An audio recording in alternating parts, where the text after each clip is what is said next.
अस्सलाम वालेकुम स्टूडेंट्स, आज हम अपने चैप्टर नंबर 4 उसके शॉर्ट क्वेश्चन आंसर स्टार्ट करने लगे हैं। तो चलिए स्टार्ट करते हैं अपने क्वेश्चन नंबर 1 से। क्वेश्चन नंबर 1 है, what is the value of angular acceleration of the minute hand of your wrist watch. जो हमारे पास रिस्ट वॉच होती है, रिस्ट वॉच, उसके जो मिनट हैंड है उसकी एंगुलर एक्सेलरेशन क्या होगी। तो देखिए, the minute hand completes 1 revolution. एक कंप्लीट रेवोल्यूशन जो मिनट हैंड कंप्लीट करता होता है, एक कंप्लीट रेवोल्यूशन मिनट हैंड जो करता है,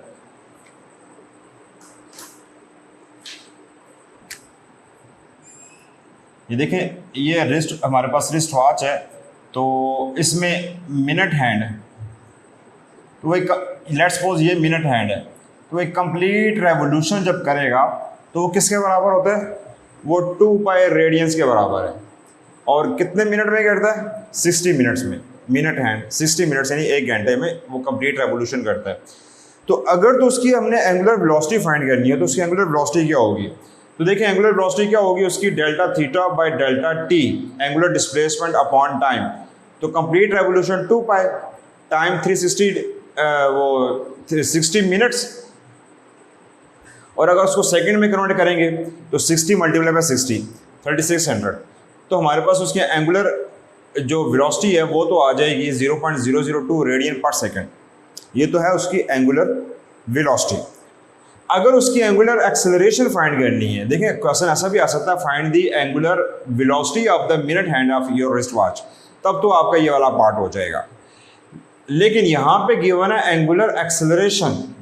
देखें, but minute hands of wrist watch moves with uniform angular velocity, so del omega is equal to 0। उसमें एंगुलर वेलोसिटी में चेंज नहीं आएगा, चेंज 0 आ गया क्योंकि वो यूनिफॉर्मली मूव कर रहा होता है रिस्ट वॉच में मिनट हैंड, तो उसमें एंगुलर वेलोसिटी 0 हो गई।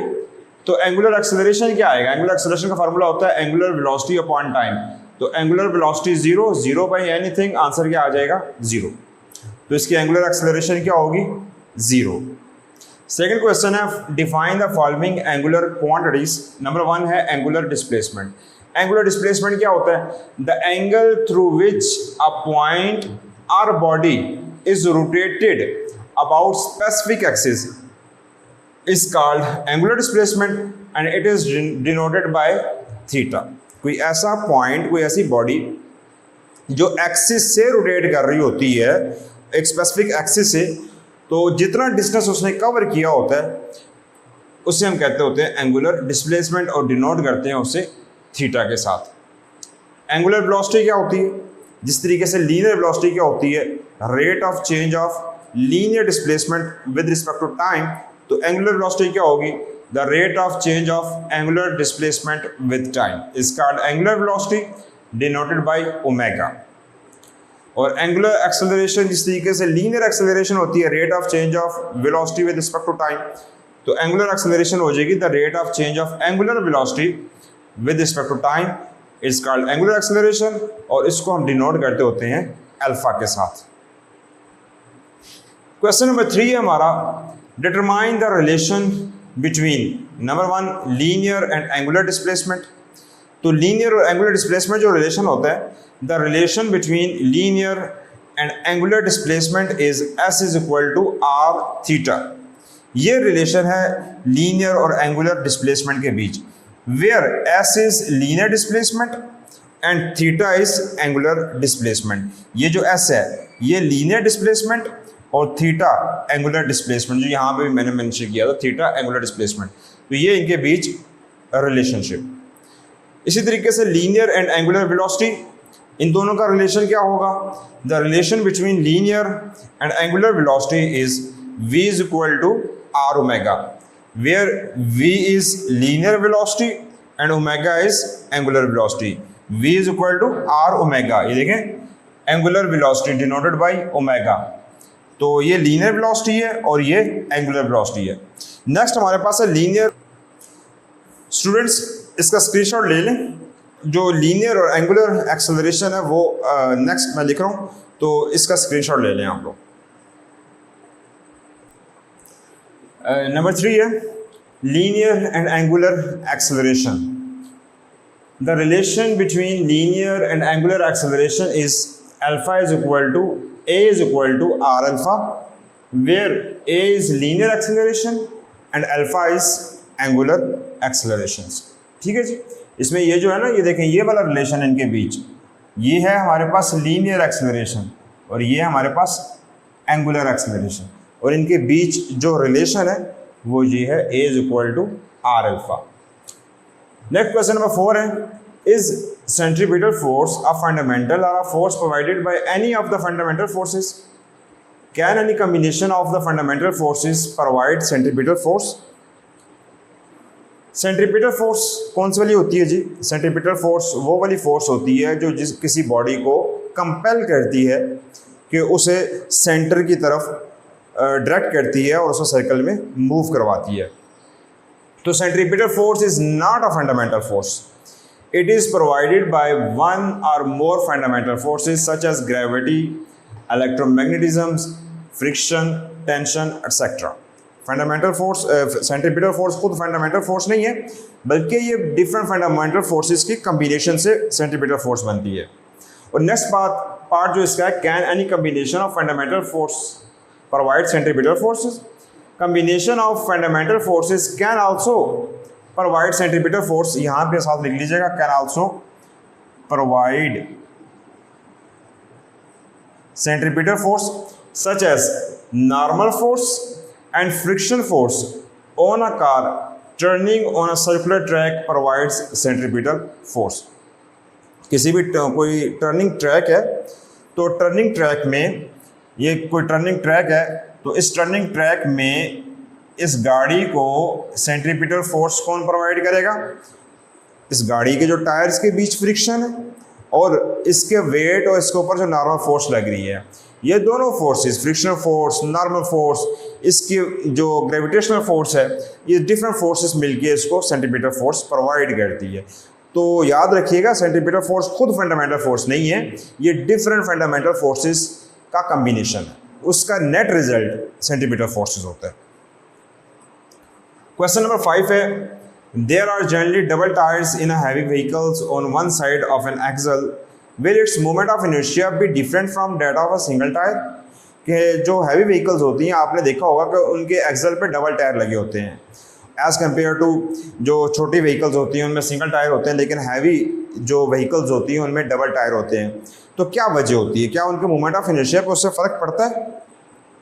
Yes, the moment of inertia will increase because of distribution of mass on double tires as compared to single, as moment of inertia depends on mass of the object. Yes, जब हम double tyre लगाते हैं heavy vehicles पे, तो उससे moment of inertia उसका increase हो जाता है. डबल टायर लगाने से मैस डिस्ट्रीब्यूट हो गया, तो मैस डिस्ट्रीब्यूट होने से मोमेंट ऑफ इनर्शिया जो है वो उसका बढ़ जाएगा. क्यों बढ़ेगा?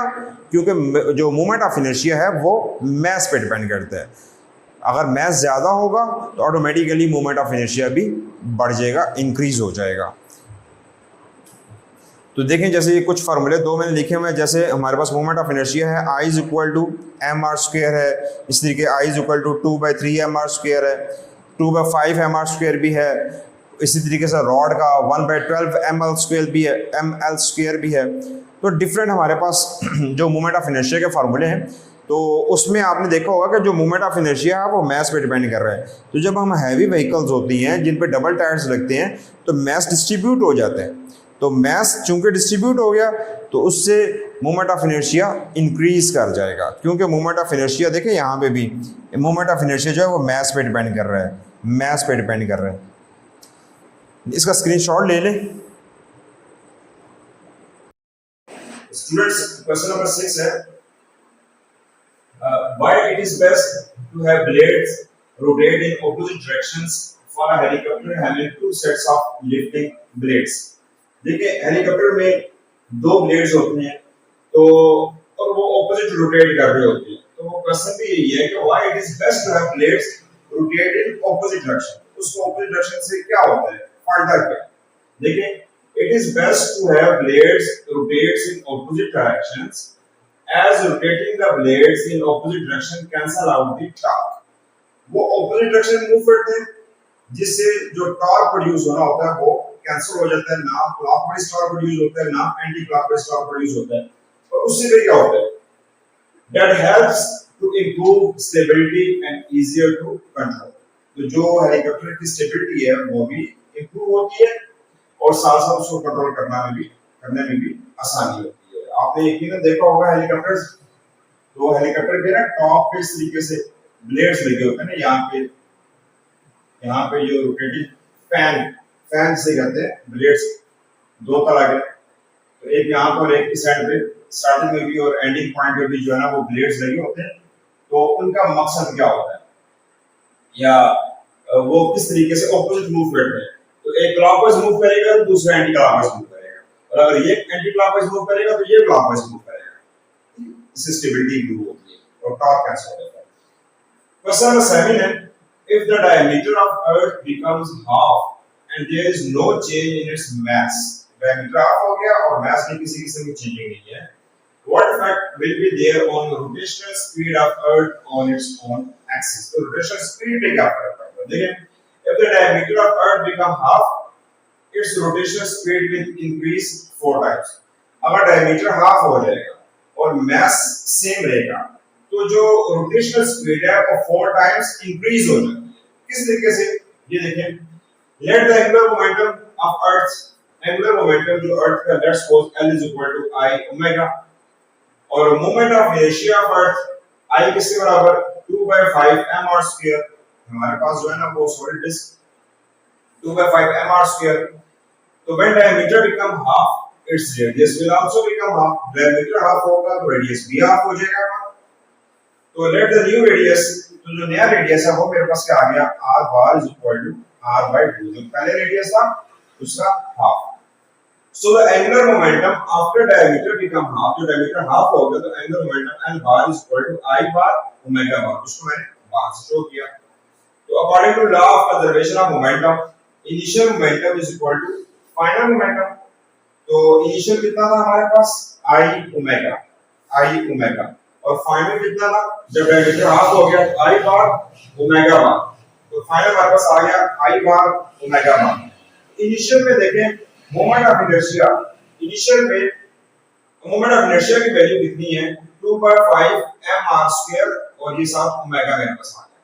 और यहाँ पे देखें I बार, जब रेडियस डायमीटर हाफ हो गया, इससे रेडियस भी हाफ हो गया, तो I बार की वैल्यू कितनी होगी 2/5 m, और रेडियस अब हाफ हो गया तो ये हो गया r/2 का स्क्वायर। यहां देखें, यहां सिंपल r, लेकिन डायमीटर हाफ होने से रेडियस भी हाफ हो गया, ये बन गया r/2 का स्क्वायर। ठीक है, यहां पे सिंपल 2/5 mr स्क्वायर, यहां पे 2/5 m r/2 का स्क्वायर साथ ओमेगा बार। तो 2/5 ये कैंसिल हो गया, मास से कैंसिल हो गया, r स्क्वायर, यहां पे भी r का स्क्वायर होगा तो वो r स्क्वायर से कैंसिल हो गया। तो यहाँ पे हमारे पास क्या बचेगा, इस साइड पे सिंपल ओमेगा, और इस साइड पे जो नीचे 2 है डिनोमिनेटर में, उसका स्क्वायर क्या होगा 4, तो 1/4 ओमेगा बार।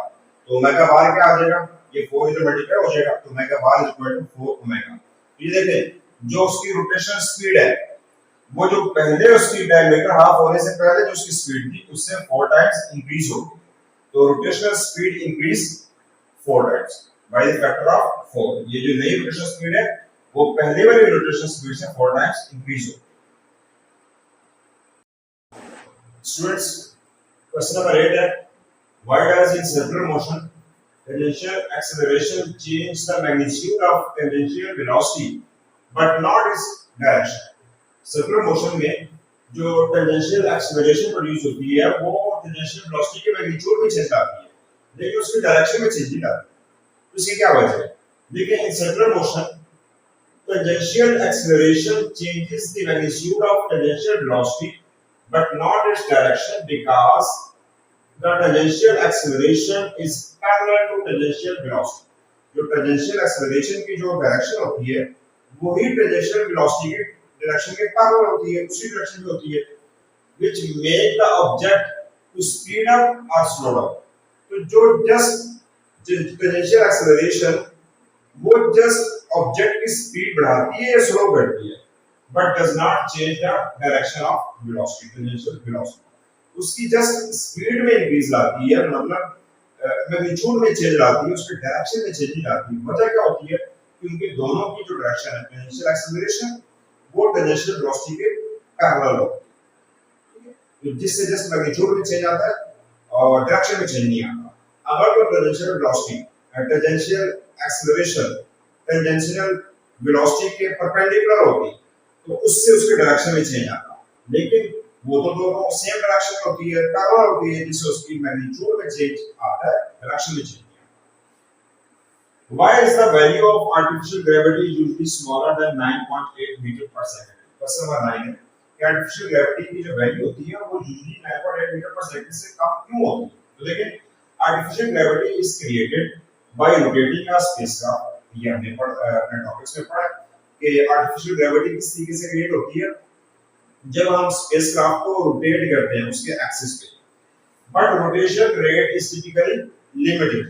तो उसका जो रोटेशन रेट होता है वो हम थोड़ा सा उसको लिमिटेड करते हैं, ज्यादा फास्ट उसको रोटेट नहीं करते।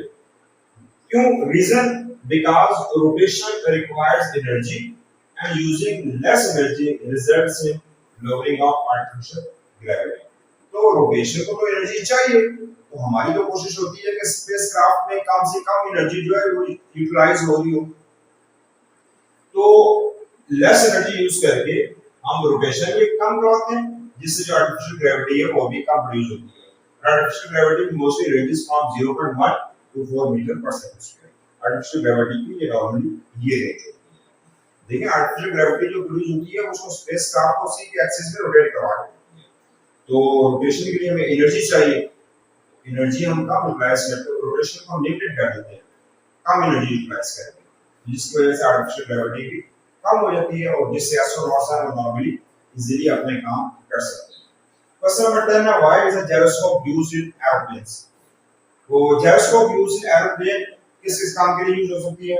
फॉर नेविगेशन, नेविगेट करती है, उसको रास्ता बताती है, नेविगेट करती है। स्टेबिलिटी, स्टेबल करती है।